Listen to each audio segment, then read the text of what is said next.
సాయంత్రం 6 గంటల లోపు నేను ఈ ఇంటర్వ్యూ ఫినిష్ చేసుకోవాలి. ఇది నా first rule.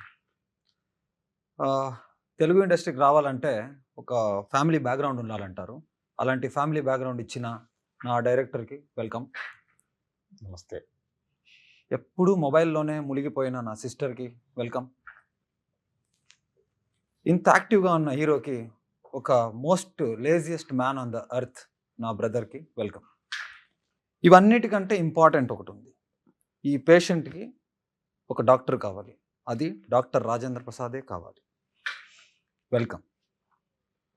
Sir, doctor Rajendra Prasad గారు, మీకు నా ఫాదర్‌గా నటించడం ఎంత సంతోషం ఇచ్చింది? నీ ఫాదర్‌గా యాక్ట్ చేయటం కన్నా ఈ సినిమాలో కథ చెప్తున్నాను ఏమనుకోకండి. ఒక అనాథకి ఎవరో తెలియని అతను ఎవరో ఎవరికీ తెలియపోయినా ఒక తండ్రిలాగా ఉండు అని చెప్పి నన్ను తీసుకొచ్చి నన్ను ఇరికించింది నువ్వు నన్ను తండ్రిలా యాక్ట్ చేయాలంటే ఎలా ఉంది అని అంటే సినిమా చూడండి తెలుస్తుంది. కొడుకుగా కాకుండా ఈ పేషెంట్‌తో డీల్ చేస్తున్న డాక్టర్‌గా చెప్పండి. Then I felt very happy. ఎందుకంటే బ్రహ్మాండంగా సైకలాజికల్ ఫిల్మ్ అయింది. అసలు నాకు కథే నచ్చటం వల్ల, మెయిన్గా ముందు ఈ కథ నచ్చటం వల్ల, ఎందుకనంటే మనం కుటుంబ కథా చిత్రాలు అనేకం తెలుగు సినిమాల్లో మనం చిన్నప్పటి నుంచి చూసుంటాం, తెలుసుంటాయి, అనేక కథలు కూడా తెలుసుంటాయి. కానీ ఒక అనాథ ఇవాళ ప్రపంచంలో అందరూ ఉండి ఇంట్లో ఒంటరిగా ఉండాలనుకునే ఈ రోజుల్లో ఒంటరిగా ఉండి అనాథగా ఉన్న ఒక కుర్రాడు సహకుటుంబం అంటే మొత్తం కుటుంబం కావాలని కోరుకునే ఈ కథ నాకు విపరీతంగా నచ్చి, అందులో ఒక తండ్రి అని మనం అంటున్నాం కానీ ఈడు యాక్చువల్గా లారీ డ్రైవర్ అండి.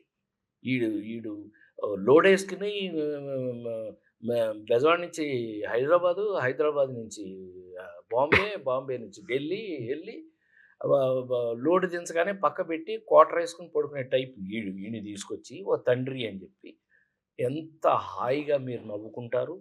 నవ్వుకున్నంత ఆనందంగానే సెంటిమెంట్ ఫీల్ అవుతారు.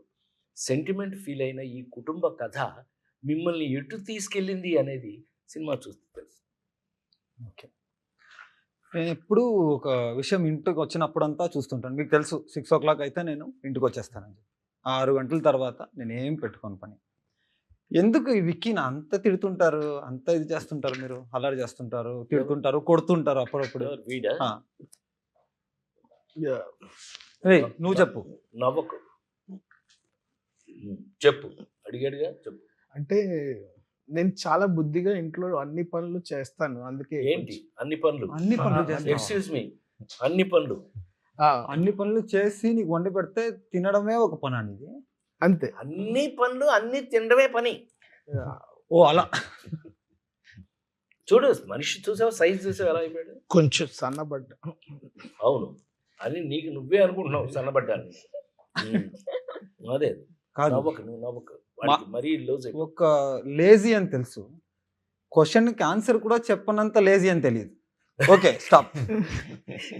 కరెక్ట్గా చెప్పాను. ఈ క్వశ్చన్ పూర్తి ఆన్సర్ కూడా చెప్పలేదు, అంత లేజీ వీడు. మీ వైపు చూస్తే మీరు ఏదైనా చెప్తారని మీ వైపు చెప్పాడు. ఇంత లేజీగా ఉండి నీకు ఇంత పెద్ద ఛాన్స్ ఆయన పక్కన బట్ కూర్చొని లక్కీగా this character will give you very very very situational comedy అనేది ఈ సినిమాలో ఇతని వల్ల ఎక్కువగా వస్తుంది. Nice nice. ఎప్పుడు నేను సెట్లో కానీ రియల్ లైఫ్లో కానీ మీరు ఎక్కువ మొబైల్ యూజ్ చేసింది నేను అస్సలు చూడలేదు, అంటే చాలా తక్కువ. అప్పుడు ఎలా ఎవరికైనా కాల్ చేయాలంటే ఎస్టీడీ దాకా వెళ్ళి అక్కడ లైన్లో నిల్చుని బుక్ చేసి లైన్లో నిల్చుకొని ఒకడు మాట్లాడేదాకా వెయిట్ చేసి ఆ బిల్లు వస్తే బిల్లు కట్టి అలా వెళ్ళేవారు. సో ఇప్పుడు కూడా అదే ఒక అంతే ఇంపార్టెన్సీగా మీ ఆ మొబైల్ని యూజ్ చేస్తున్నారు. అంటే ఎంత దాకా ఉండాలి, ఎంతవరకు అవసరం? 24 hours దాటి ఇంకొక అవర్ ఏమైనా ఎక్స్ట్రా వచ్చిందంటే ప్రపంచంలో 25 hours అయినా ఒక రోజుకి ఆ మొబైల్ యూజ్ చేస్తూనే ఉంటుంది ఈ అమ్మాయి. దీన్ని చెల్లిగా నువ్వు పట్టుకొచ్చావు మరి. సారీ, కథ చెప్పకూడదు ఇక్కడ. మొబైల్ని మార్చట్లేదు గురుగారు, మొబైల్ బ్యాటరీలు మార్చేస్తుంది. నేనే ఆ మొబైల్లో ఎవరితో మాట్లాడుతున్నావు, ఎవరికి మెసేజ్ చేస్తున్నావు, ఒక అన్నగా అడుగుతున్నాను, ఒక నాన్న ముందు, ఒక తమ్ముడు ముందు, పెద్ద ఎవరో ఒక్కడికి పర్టికులర్ అదేమి లేదు, ప్రపంచం ఎవరు దొరికితాడికి. అంటే లేదు, నేను నా క్యారెక్టర్ బట్టి వీడియోస్ టిక్ టాక్స్ చేస్తూ ఉంటాను.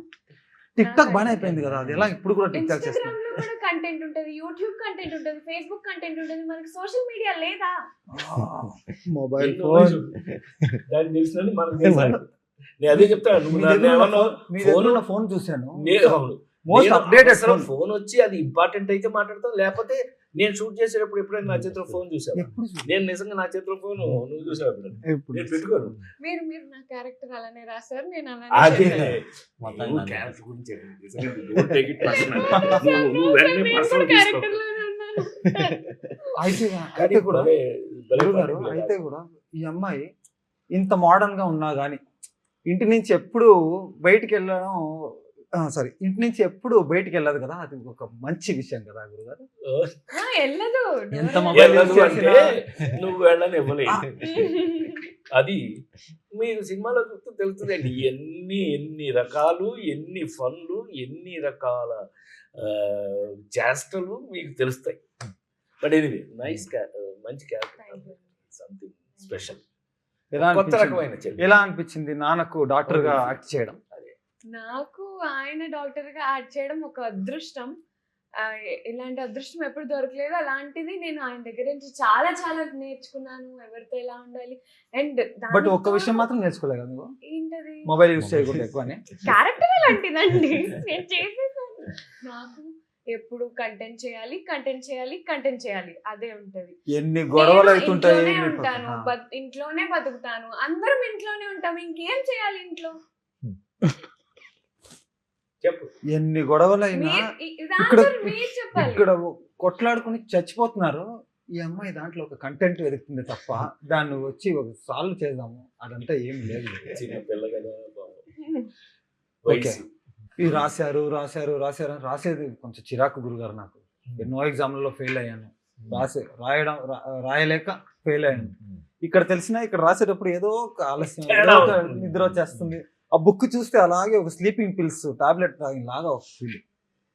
ఈ ఫ్యామిలీని అంతా ఇంత చక్కగా రాసి ఇంత అంటే నన్ను ఒక సైకోని ఇంట్రొడ్యూస్ చేసి, ఒక ఫ్యామిలీని ఇంట్రొడ్యూస్ చేసి, ఏమీ తెలియనట్టు కూర్చున్న ఒక స్వామి దగ్గర క్వశ్చన్, ఇదన్నీ చేసి ఇంత సైలెంట్ గా ఎలా ఉండగలరు, ఎలా ఉన్నారు? అంటే అది మీ అందరినీ చూసి ఆ ఫన్ ఎంజాయ్ చేస్తూ ఇంకో మాట రావట్లేదు నోట్లో నుంచి, అలా చూస్తూ ఉండిపోవాలనిపిస్తుంది ఆ ఎంటర్టైన్మెంట్ అందరినీ చూస్తుంటే. అంటే ఒక అనాథగా ఎమోషన్సే గుర్తించలేని వాళ్ళకి ఇన్ని ఎమోషన్స్, ఒక్కరి సైడ్ నుంచి ఒక్కరి ఎమోషను, అది డిఫరెంట్ టైంలో డిఫరెంట్ ఎమోషన్స్, ఆ కన్ఫ్యూజను, ఆ ఎమోషన్స్, ఆ ఫన్ చూసి అలా చూస్తూ ఉండిపోవాలి తప్ప నోట్లో నుంచి మాట రావట్లేదు. గురువు నాకు అప్పుడప్పుడు అనిపిస్తుంది ఈయనేమో ఈయన క్యారెక్టరే నాకు రాశాడు.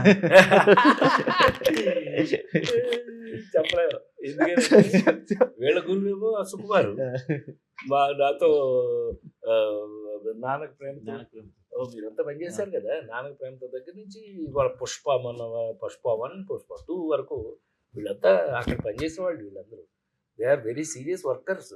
అట్లా కనపడుతున్నాడు కానీ ఉప్పెన తీసాడు ఎవరైనా మీతో నీ బ్యాచ్మేట్ బుచ్చిబాబు, వీళ్ళంతా బ్యాచ్, అంతా సుకుమార్ బ్యాచ్. ఇది అక్కడ పనిచేసిన వాళ్ళు వీళ్ళందరూ.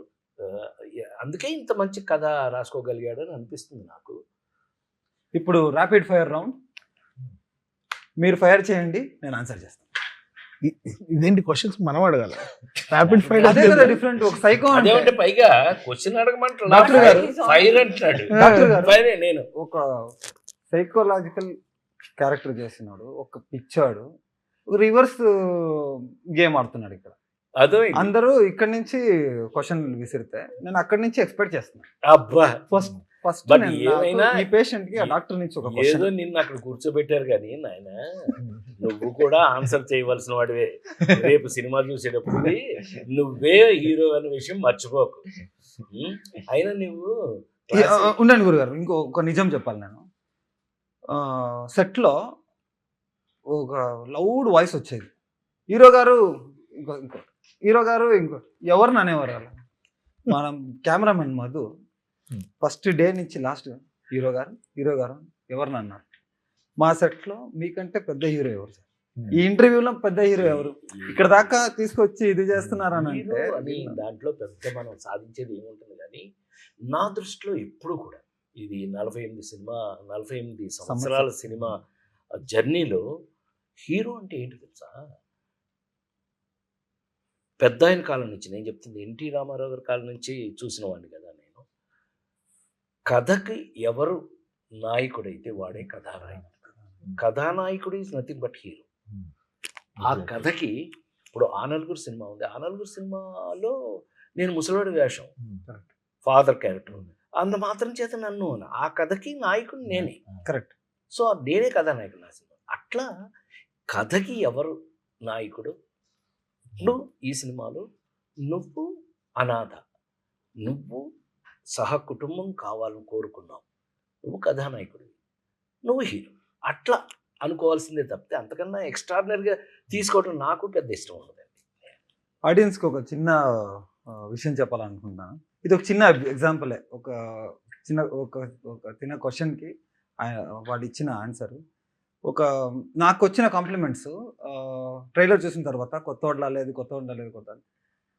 ఈ హీరో ఎలా అవ్వాలి, హీరో ఎలా ఉండాలి, హీరో ఏం చేయాలి, హీరోకున్న బాధ్యతలు ఏంటి, అదన్నీ నేర్పిన డాక్టర్ రాజేంద్ర ప్రసాద్ గారు. నేను మా లైఫ్ మొత్తం మీకు రుణపడి ఉంటాను సార్. ఈ సినిమా ఎప్పుడు నేను మర్చిపోలేను. క్యారెక్టర్ నాకు తెలుసు, ఉదయ్ నాకు కథ చెప్పిన దగ్గర నుంచి ఆ క్యారెక్టర్ నాకు తెలుసు, ఆ క్యారెక్టర్ మీద రన్ అవుతుంది ఎలా అని నాకు తెలుసు. తమ్ముడు కాదు, చెల్లెలు కాదు, తండ్రి కాదు, తల్లి కాదు, కానీ ఒక అనాథగా ఉండి ఎలా తీసుకోవాలి దాన్ని అనే దాంట్లో నీతో పాటు నేను కూడా సహాయం చేశానేమో నాకు చేతనైనంతలో. అది ఉపయోగపడిందో లేదో నాకు తెలియదు. అది రేపు దేవుళ్ళు, అది దేవుళ్ళు, ప్రేక్షక దేవుళ్ళు, వాళ్ళు రేపు చెప్పాలి ఎలా ఉంది, ఎంతవరకు కరెక్ట్ అని. అయితే కనుక దెన్ వీఆర్ సక్సెస్ఫుల్. ఏ ఒక్క సినిమా నువ్వు ఒకటి గుర్తుపెట్టుకో, ఏ ఒక్క సినిమా ఒక్కడి వల్ల ఏ ఒక్కడో చేస్తే అది ఇంపాసిబుల్, అయ్యే పని కాదు. ఆశ్చర్యపోతాం మనం, మహా ఆశ్చర్యపోతాం.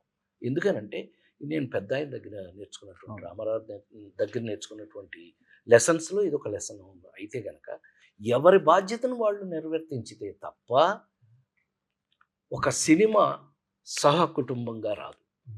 మనకు అదృష్టం కథ దగ్గర నుంచి కూడా అన్ని రకాలుగాను అందరూ పార్టిసిపేట్ చేయబట్టి ఇవాళ ఈ షేప్లో ఉన్నాం మనం అనేది నా నమ్మకం. And I love to work like this till I die. Actually మన సినిమాలో ఒక సీన్ ఉంటుంది ఇలాగే, ఒక ఇంట్రడక్షన్, అది మీరు సినిమా చూస్తే తెలుస్తుంది. But very important, HNG cinemas Mahadev Goud garu ఇంతంతా చేసి పెట్టిన దానికి మా అందరి తరఫున, మా ఫ్యామిలీ తరఫున, మా సహకుటుంబం తరఫున, మీ సహకుటుంబాన్ని థ్యాంక్ యూ సో మచ్. మిమ్మల్ని గుర్తు చేసుకోవాలనుకున్నాను ఈ సందర్భంలో. నువ్వు అనాథవు కదా, నీకు ఇంత మంచి ఫ్యామిలీ కావాలి, మంచిగా చెడు నాకు తెలియదు కానీ ఇంత మంచి ఫ్యామిలీ కావాలని నువ్వు ఎందుకు కోరుకున్నావు? కథ రాసిన వాడిని అడగండి సార్, నన్ను అడుగుతావా? చిన్నప్పటి నుంచి నాకు ఒకటి ఉండేది, ఒక ఫ్యామిలీ బ్యాక్గ్రౌండ్ ఉంటే బాగుండేది కదా, మన సినిమా ఫ్యామిలీ బ్యాక్గ్రౌండ్ ఉంటే బాగుండేది కదా అని ఇలా వచ్చింది. బట్ ఈ సినిమాలో సినిమా చూసిన తర్వాత తెలుస్తుంది ఆడియన్స్ కి ఈ మాట ఎందుకు చెప్తాను. Happy, nice to work. ఒక పబ్ లో మనది ఒక సీన్ ఉంటుంది. అప్పుడు మీకు చెప్పలేదు, ఆ పోస్ట్ ఇట్ ప్యాడ్స్ వస్తాయి కదా, రాసేసి అతికిస్తారు. నేను టేబుల్ ఇటుపక్క ఉన్నాను కదా, ఇటుపక్క ఫుల్ అతికించుకున్నాను. మిమ్మల్ని ఇలా చూడడం, అలా చూడడం అని చెప్పడం ఎన్నో టైం కదా, నీకు కొంచెం ఎక్సైటింగ్ లో ఉండుంటుందేమో కానీ మనం ఈ కథకి, మనం వర్క్ స్టైల్కి ఏముదాయి, ఈ సినిమా వర్క్ స్టైల్కి మనకి ఎవరికి కూడా బేసిక్గా టెన్షన్ లేదు కాబట్టి, బేసిక్గా మనం క్యారెక్టర్స్లో ఉన్నాం కాబట్టి ఎవరి క్యారెక్టర్ని వాళ్ళు దే స్టార్టెడ్ ఫీలింగ్ ఇట్. ఈ పిల్ల అయితే క్యారెక్టర్ బయట నేను ఎప్పుడు ఎప్పుడు క్యారెక్టర్ బయట ఎప్పుడు చూడాల. మనాడు కూడా దొరికిందే ఛాన్స్ అని చెప్పి తినేశాడు, మొత్తం ఏది ఇస్తే అది శుభ్రంగా తినేశాడు అని అనుకుంటున్నాను నేను. లేదు లేవయ్యా, నువ్వు చల్లేవయ్యా. అప్పుడు ఏమన్నా షూటింగ్ అప్పుడు సార్ నేను మళ్ళీ మీరు చూసే టైంకి కొంచెం సన్నబడతాను సార్ అన్నాడు. యాక్చువల్లీ వదిలే వదిలే ఇంటర్వల్ బ్లాక్ లో మీ ఇద్దరి వల్లే అది రివీల్ అయింది. అది ఆడియన్స్ ఇంటర్వ్యూ బ్లాక్ ఎంత బాగుంటుంది. నువ్వు టీవీ కారణం ఇతరే. నువ్వు ఆ రోజు టీవీ చూడుకుంటే నా ఫ్యామిలీ నాతో ఉండేది. సరే ఇప్పుడు ఎందుకు కొట్టుకుంటారు? ఆ కథ చేస్తాం అయిపోయింది. ఇప్పుడు ఎందుకు సరే అని? ఇప్పుడు నేను ఒక క్వశ్చన్ అడుగుతా. సహకుటుంబ నాం కదా, నాన్న ఉన్నారు, చెల్లి ఉంది, తమ్ముడు ఉన్నారు, నీకు ఎవరు ఇష్టం అమ్మ పెట్టాడండి fitting. మన ఫ్యామిలీలో? పెట్టాడు. మమ్మీని కూడా కలిపి చెప్పు. మన నలుగురిలో మా నీకు ఎవరు మమ్మీతో ఇష్టం? సహా, మమ్మీ ఇక్కడ లేదు, దుబాయ్ లో ఉంది, అయినా కూడా పర్లేదు. ఫ్యామిలీ మొత్తం కావాలి కదా, ఎవరు ఎక్కువ ఇష్టం చెప్పు, నిజం చెప్పు. అయిపోయాడు, ఇంకేముంది? No safe blank answers. Blank అయిపోయాడు. Gap, rapid fire fast fast గా చెప్పాలి. ఫుల్ గ్యాప్, ఫుల్ గ్యాప్ అయిపోయింది. ఫుల్ ఫ్యామిలీ వద్దు నాకు. ఆ, నువ్వు అసలు క్యారెక్టర్ నే రివర్స్ కొట్టా. ఒక్కరి పేరు చెప్పాలి టక్కని. మనం అంతా చూడండి, కానీ భలే వేసావు. సహకుటుంబానం పెట్టిన తర్వాత ఎవరు ఎక్కువ కాదు, ఎవరు తక్కువ కాదు, అందరూ కావాలి అని అందరూ అనుకో. కావాలి, కొట్టు. అందరూ కావాలి. అందుకే అందుకే hero. నువ్వు ఒక్కరిని మనం అడిగితే select చేసుకున్నాడు. నువ్వు ఒక్కరిని అడిగితే నాకు ఎవరు వద్దు, అందరూ కావాలంటే అందరూ కావాలి. ఆయ్, అందులో ఫస్ట్ చాలా అందులో ఫస్ట్ మా డాక్టర్ కావాలి, ఎందుకంటే నేను పేషెంట్. ఒక డాక్టర్ అట్లా అని కాదు, బాగా మంచి వర్క్ చేసాం మనం. Happy, very happy. మేము ఇంత సంతోషంగా ఎలా అయితే కుటుంబం కాకుండా కుటుంబం ఎలా అయిపోయామో, మీరు రేపు ఈ సినిమా చూసిన తర్వాత కూడా ఈ సినిమాలో మీరు కూడా ఒక మెంబర్ అయిపోతారని నేను గ్యారంటీ ఇస్తూ, తప్పకుండా సహకుటుంబానాం సినిమా థియేటర్లో చూడండి. నమస్కారం. Thank you sir, thank you.